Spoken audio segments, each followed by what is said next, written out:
अस्सलामुअलैकुम वरहमतुल्लाहि वबरकातुहू। Standard 10th English વિદ્યાર્થી મિત્રો, ભારત દેશની અંદર ઘણા તહેવાર સેલિબ્રેટ કરવામાં આવે છે. દાખલા તરીકે ઈદ, બકરી ઈદ, મુહર્રમ, દિવાળી, રક્ષાબંધન. તો ખાસ કરીને જ્યારે દિવાળીનો તહેવાર હોય છે ત્યારે હિન્દુ ધર્મની અંદર ઘણા લોકો ફટાકડા ફોડે છે.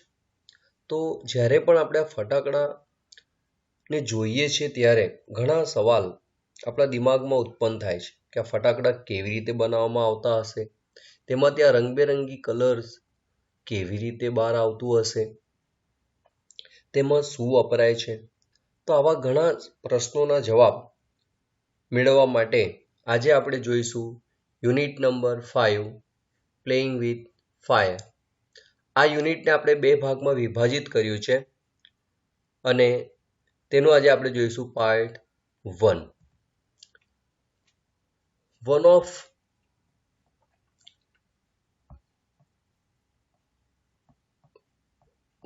of our favorite festival in India is Deepavali or Diwali as it is known in the north. Bharat દેશની અંદર જે આપણા ફેસ્ટિવલ્સ છે ફેવરિટ એટલે કે પ્રિય જે તહેવાર છે તેમાંનું એક છે તે છે દિવાળી અને તેને દીપાવલી અને તેને ઉત્તર ભારતમાં દિવાળી તરીકે પણ ઓળખવામાં આવે છે. વિદ્યાર્થી મિત્રો, there is nothing to match the excitement when the crackers go off in the night sky with a loud bang and a brilliant shower of colors. એટલે કે જ્યારે આ ફટાકડા રાત્રિ આકાશની અંદર જ્યારે ક્રેકર્સ ઉપર જઈને ફૂટે છે અને એમાંથી જે એક્સાઇટમેન્ટ મળે છે, જે આનંદ મળે છે, તેનું મેચ એટલે કે તેને આપણે કોઈકની સાથે કમ્પેર કરી શકતા નથી. એવું રોમાંચ, એવું આનંદ મળે છે.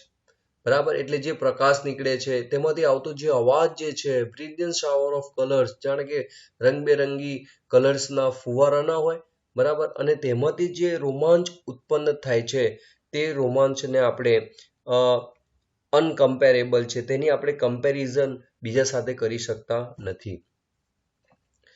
Many of us might wonder how these fireworks are made. આપણામાંના ઘણા લોકો એને એક આશ્ચર્ય હશે, કુતૂહલતા હશે કે આ ફાયરવર્ક કેવી રીતે બનાવવામાં આવે છે. એન્ડ વોટ ગોઝ ઇનટુ ધેમ, અને તેમાં શું વપરાય છે. એટલે કે જે ફાયરવર્ક જે છે, બરાબર, ક્રેકર્સ, તે કેવી રીતે બનાવવામાં આવે છે અને તેની અંદર ઇન્ગ્રીડિયન્ટ્સ તરીકે શું ઉપયોગ થાય છે. The physics and chemistry of firework is as interesting as the sound and the light they emit.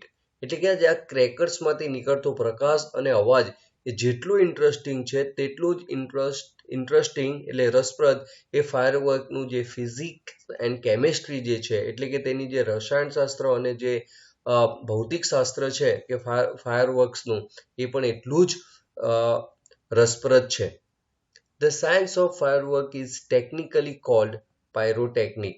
વિદ્યાર્થી મિત્રો, ઘણીવાર પરીક્ષામાં પૂછાય છે the science of firework is technically called pyrotechnic.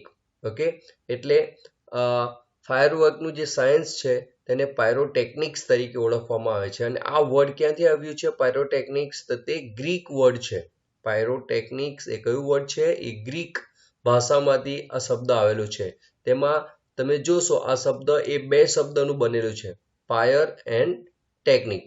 તો જે પાયર PYR ગ્રીક લેંગ્વેજમાં PYR નું મતલબ થાય છે મીનિંગ ફાયર, એટલે કે pyre means meaning fire and techniques means meanings and art, એટલે કે આર્ટ ઓફ ફાયર. એટલે કે the science of firework is technically called the pyrotechnics.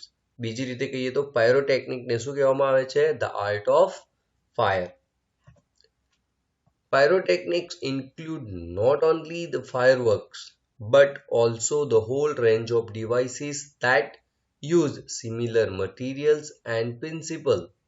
વિદ્યાર્થી મિત્રો, પાયરોટેકનિક્સમાં માત્ર ને માત્ર ફાયરવર્ક્સનો સમાવેશ થતો નથી, પણ તે દરેક વસ્તુ, the whole range of devices, એ બધી જ ડિવાઇસીસ તેની અંદર આવે કે જેની અંદર સિમિલર મટીરિયલ એટલે કે સેમ મટીરિયલ યુઝ થતું હોય અને સેમ એટલે કે સેમ પ્રિન્સિપલ એટલે સિદ્ધાંત ઉપર કામ કરતું હોય, તે દરેકને આપણે પાયરોટેકનિક કહીશું, ખાલી ફટાકડાઓને નહીં. જોઈએ, from safety matches that we use every day, એટલે ડે ટુ ડે લાઈફમાં આપણે જે આ સેફટી મેચનો ઉપયોગ કરીએ છીએ ત્યાંથી લઈને to the solid fuel rocket booster of the space shuttle, એટલે કે સ્પેસ શટલમાં વપરાતું જે સોલિડ ફ્યુઅલ છે એ પણ પાયરોટેકનિકનું એક્ઝામ્પલ છે. આપણા ઘરમાં વપરાતી સેફટી મેચ એ પણ પાયરોટેકનિકનું એક બેસ્ટ એક્ઝામ્પલ છે. આગળ જઈએ, the house hold match is considered the special pyrotechnic device. ઘણીવાર પરીક્ષામાં પૂછાય છે કે ભાઈ હાઉસ હોલ્ડ મેચ તે શું છે? The house hold match is a considered, ગણવામાં આવે છે ધ સ્પેશિયલ પાયરોટેકનિક ડિવાઇસ. ને શા માટે તેને ગણવામાં આવે છે? એઝ એટલે કારણ કે ઓલ ધ પાયરોટેકનિક ઇફેક્ટ્સ, જો પાયરોટેકનિક ઇફેક્ટ્સ કઈ છે એ સવાલ પણ પરીક્ષામાં પૂછાય છે. Which are the pyrotechnics effects? તો અહીંયા છે હીટ, જ્યારે પણ તમે દિવાસળીને સળગાવો તો હીટ થાય છે, ગરમ થાય છે. સ્મોક, તેમાંથી ધુમાડો બહાર નીકળે છે. લાઇટ, પ્રકાશ બહાર આવે છે. ગેસ, એક વાસ આવે છે એટલે વાયુ નીકળે છે. એન્ડ સાઉન્ડ એટલે કે એક ઝીણો અવાજ પણ થાય છે. એટલે વિદ્યાર્થી મિત્રો, આ 5 ઇફેક્ટ જે પણ વસ્તુમાં આપણને પ્રાપ્ત થાય તેને આપણે પાયરોટેકનિક્સ કહેવામાં આવશે. આર પ્રેઝન્ટ ઇન ઇટ, એટલે કે અહીંયાથી કહેવામાં આવે છે ઓલ ધ પાયરોટેકનિક ઇફેક્ટ્સ, આ દરેક આ પાંચે પાંચ પાયરોટેકનિક ઇફેક્ટ એ આની અંદર એટલે કે દિવાસળીની અંદર જોવા મળે છે, તેથી તેને સ્પેશિયલ પાયરોટેકનિક ડિવાઇસ તરીકે ઓળખવામાં આવે છે. Some historian says that black powder the basic material use in firework, actually આ ઇન્ટુ બ્રેકેટ આવે કે આ બ્લેક પાવડરને શું કરે છે અહીંયા સમજાવે છે.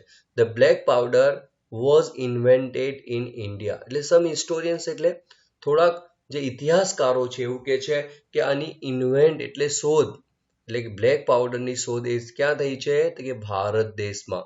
બ્લેક પાવડર કે જે એક બેઝિક મટીરિયલ છે, બરાબર, ફાયર વર્કની અંદર વપરાતું એક બેઝિક મટીરિયલ તે છે બ્લેક પાવડર. અને બ્લેક પાવડરની શોધ બીજા કોઈ દેશ નહીં, એ આપણા ભારત દેશમાં થઈ છે. સુક્રાંતિ એ ગ્રંથનું નામ છે.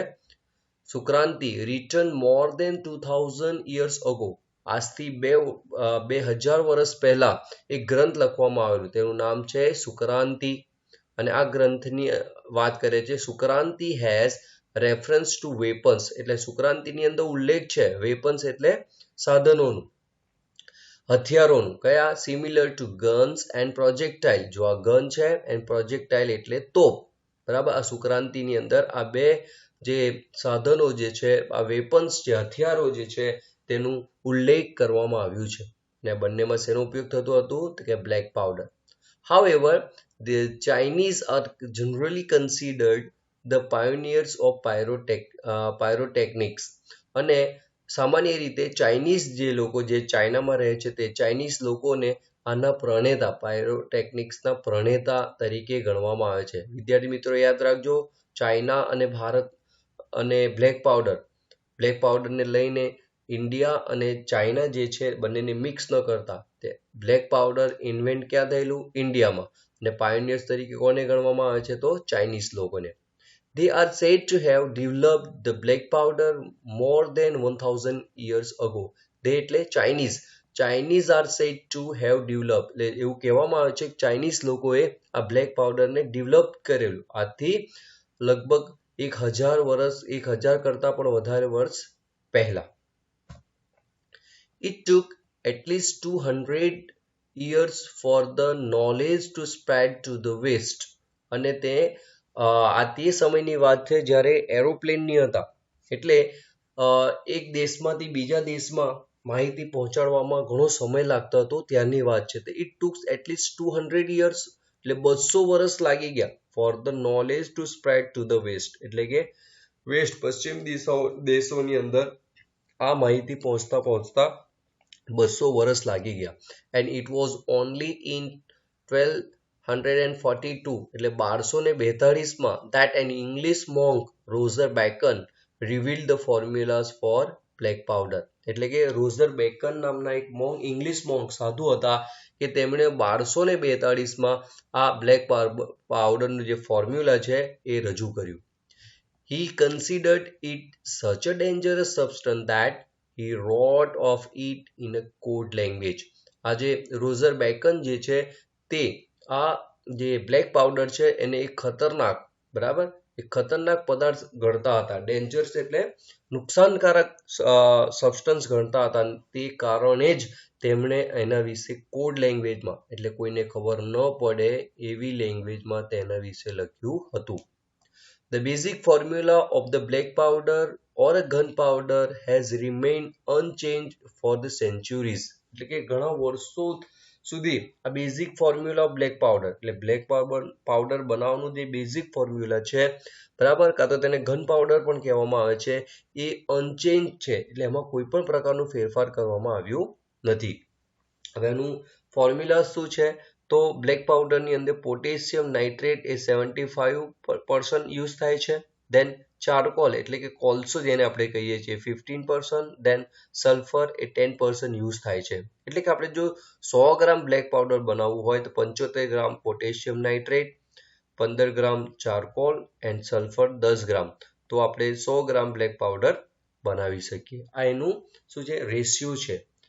આગળ જોઈએ, સમ એક્સપર્ટ જે છે એમનું શું મંતવ્ય છે તે જોઈએ. It is almost the perfect combination as it is and no further improvements or alterations need to be made. Expert says that this might be the only chemical product still using the same age-old proportions and manufacturing techniques. શું કહે છે? It is almost the perfect combination. આ એક સંપૂર્ણ અને perfect combination છે. કારણ કે it is and as it is and no further improvement, આમાં કોઈ પ્રકારનું ફેરફાર કે અલ્ટરેશનની કોઈ જરૂરિયાત નથી. એક્સપર્ટ એવું કહે છે, expert says that this might be the only chemical product, આ એક એવું કેમિકલ પ્રોડક્ટ છે કે still using the same age old proportion, એટલે કે હજુ પણ વર્ષો જૂનું તેનું પ્રમાણ યુઝ કરે છે અને તેનું ઉત્પાદનની ટેકનિક યુઝ કરે છે. એટલે કે બ્લેક પાવડર બનાવવા માટે જે વર્ષો પહેલા જે તેનું પ્રમાણ લેવામાં આવતું હતું તે આજે પણ લેવામાં આવે છે અને તેનું ઉત્પાદનની જે પ્રક્રિયા છે આજે પણ તેને જ ફોલો કરવામાં આવે છે. However, with the development of modern chemistry, એટલે કે જેમ જેમ આજે આપણે વિજ્ઞાનની હરણફાળ ભરેલી છે, એટલે કે જેમ જેમ આજે મોડર્ન કેમિસ્ટ્રીનું ડેવલપમેન્ટ થયું, the light and color effect have become common in the firework. આજે તમે ફાયરવર્ક જુઓ છો તેમાં બે વસ્તુ કોમન જોવા મળે છે. એક કલર ઇફેક્ટ, એટલે રંગબેરંગી તેને કલર ઇફેક્ટ આપવામાં આવે છે, એન્ડ લાઇટ, તેમાંથી એક પ્રકાશ જે નીકળે છે તે કલર અને જે લાઇટ જે છે તેની ઇફેક્ટ એ કોમન છે. In the last century, the discovery of the aluminium, magnesium and titanium, which burn at the high temperature, emitting the bright light, dramatically improve the brilliance of the firework. એટલે કે આજે 100 વર્ષ પહેલા શેનો આપણે શોધ થઈ? એલ્યુમિનિયમ, મેગ્નેશિયમ અને ટાઇટેનિયમની શોધના કારણે જે શોધ થઈ તેના લીધે વિચ બર્ન્સ, કે જેને બાળવામાં આવે છે એટ ધ હાઈ ટેમ્પરેચર, ઊંચા તાપમાને તેને ગરમ કરવામાં આવે છે, બાળવામાં આવે છે, and emitting the bright light, અને તેમાંથી એક તેજસ્વી પ્રકાશ બહાર પડે છે, dramatically improve the brilliance of firework, એટલે ફાયરવર્કની જે ક્વોલિટી છે તેની ઇમ્પ્રૂવ થઈ છે. એ કોના કારણે? એલ્યુમિનિયમ, મેગ્નેશિયમ એન્ડ ટાઇટેનિયમ જેવા પદાર્થની શોધના કારણે. કલર્સ ટુ, આ લાઇટની વાત થઈ, હવે કલરની વાત કરીએ. Colours too are a recent development, એટલે તાજેતરમાં આજે કલર્સની અંદર પણ ખૂબ જ ડેવલપમેન્ટ એટલે કે વિકાસ થયું છે. ધ પ્રિન્સિપલ કલર, મુખ્ય કલર, ઇમિટર્સ કે જે બહાર ફેંકવામાં આવે છે, in pyrotechnics were identified after decades of research. Decades એટલે 10 વર્ષ, 10 વર્ષોના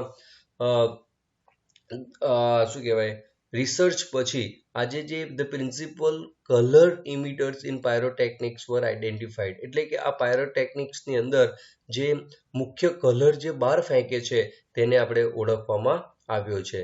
this colours are formed in one or two ways, અને આ જે કલર છે એને બે રીત છે બનાવવાની, બે રીત છે. વિદ્યાર્થી મિત્રો, પરીક્ષામાં પૂછાય છે the two ways to form the colours, કલર્સને બનાવવાની બે રીત, એમાં એક છે લ્યુમિનિસન્સ એન્ડ ઇનકેન્ડિસન્સ, અને આ બે રીતે આપણે કલરને ફોર્મ કરી શકીએ છીએ. Incandescent light is produced when a substance is heated so much that it begins to glow. એટલે કે ઇનકેન્ડિસન્ટ લાઇટ જે ફોર્મ કરવાની જે રીત છે તેની અંદર શું કરવામાં આવે છે, incandescent light is produce when, આ લાઇટ ક્યારે પ્રોડ્યુસ કરવામાં આવે છે, when substance is heated so much, જ્યારે કોઈ પદાર્થને અતિશય ગરમ કરવામાં આવે અને ઇટ બિગિન્સ ટુ ગ્લો, અને તે પ્રકાશિત થાય છે. Heat cause the substance to become hot and glow, અને આ હીટને કારણે તે સબસ્ટન્સ ગરમ થાય છે અને ધીરે ધીરે તે પ્રકાશિત થાય છે. ઇનિશિયલી ઇમિટિંગ ઇન્ફ્રારેડ, અને જેમ જેમ તેને ગરમ કરો તો સૌ પ્રથમ કયું કલર બહાર આવે છે, ઇન્ફ્રારેડ, ધેન રેડ, પછી રેડ, ધેન ઓરેન્જ, એના પછી orange colour, then yellow and white lights.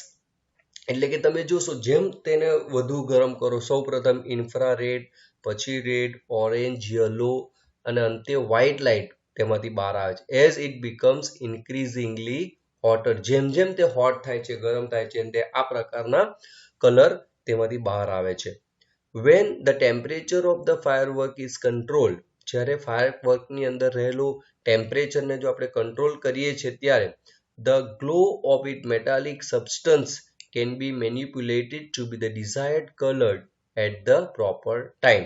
એટલે કે જો ટેમ્પરેચરને કંટ્રોલ કરવામાં આવે તો metallic substance can be manipulate, આપણે તેનો ઉપયોગ કરી શકીએ છીએ. એટલે મેટાલિક સબસ્ટન્સ જે ગ્લો થાય છે તેમાંથી નીકળતા પ્રકાશને આપણે યોગ્ય રીતે યુઝ કરી શકીએ છીએ ડિઝાયર્ડ એટલે ઈચ્છિત કલર મેળવવા માટે યોગ્ય સમયે. The principle behind any firework is that, એટલે કે આ જે ફાયરવર્ક પાછળનું સિદ્ધાંત શું છે, is that when the heat is applied to fuel, જ્યારે પણ કોઈ ફ્યુઅલને, ઈંધણને હીટ એટલે કે ગરમી આપવામાં આવે છે, ધ ગન પાવડર, એટલે કે અહીંયા ફ્યુઅલ એટલે ગન પાવડર, આપણે કોની વાત કરીએ છીએ તો કે આ ફાયરવર્કમાં ઉપરાતા ગન પાવડરને, એને આપણે ફ્યુઅલ તરીકે યુઝ કરીએ છીએ. તો કે when the heat is applied to gun powder, it burns using oxygen, તો તે ઓક્સિજનની હાજરીમાં બળે છે. વિદ્યાર્થી મિત્રો યાદ રાખજો, કોની હાજરીમાં, કે ઓક્સિજનની હાજરીમાં આ ફટાકડા બળે છે.